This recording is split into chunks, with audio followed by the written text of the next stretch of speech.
ஒரு சிறிய கிராமத்தில் மிகவும் நேர்மையான விறகு வெட்டி ஒருவர் வாழ்ந்தார். அவரின் பெயர் முத்து. தினமும் அவர் காட்டிற்குச் சென்று மரங்களை வெட்டி அவற்றை விற்று தன் குடும்பத்தைச் செழிப்பாக வாழ்த்தி வந்தார். ஒருநாள் காலை வழக்கம்போல் முத்து காட்டில் வேலை செய்து கொண்டிருந்தார். அப்போது மரங்களுக்கிடையே ஓர் ஒளிரும் பொன்னிறக் கண்ணாடி தோன்றியது. அதைக் கண்ட முத்து ஆச்சரியத்தில் நின்றார்.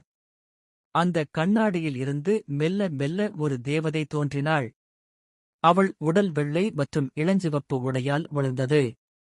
தங்கக் கிரீடம், ஒளிரும் சிறகுகள் மற்றும் மென்மையான புன்னகை, ஒரு அழகான தேவதை.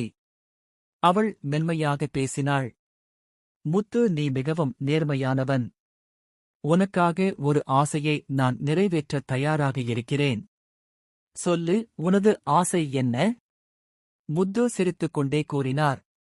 என் பிள்ளைகள் மகிழ்ச்சியாக விளையாட ஒரு சிறிய பூந்தோட்டம் இருந்தால் போதும் அம்மா. அவர்களின் மகிழ்ச்சிதான் என் ஆசை. அதைக் கேட்ட தேவதை மிகவும் மகிழ்ந்தாள். நீ செல்வத்தை கேட்கவில்லை. உன் பிள்ளைகளின் மகிழ்ச்சியை விரும்பினாய். அதனால் உன் வீட்டருகே ஒரு அழகான பூங்கா இன்று முதல் தோன்றும் என்றாள். முத்து மகிழ்ச்சியுடன் வீடு திரும்பினார்.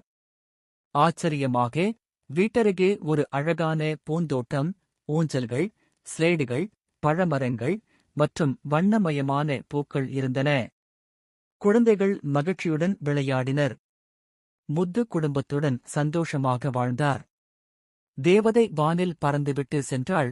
ஆனால் முத்துவின் மனதில் என்றென்றும் அவளின் கருணை பதியவே இருந்தது.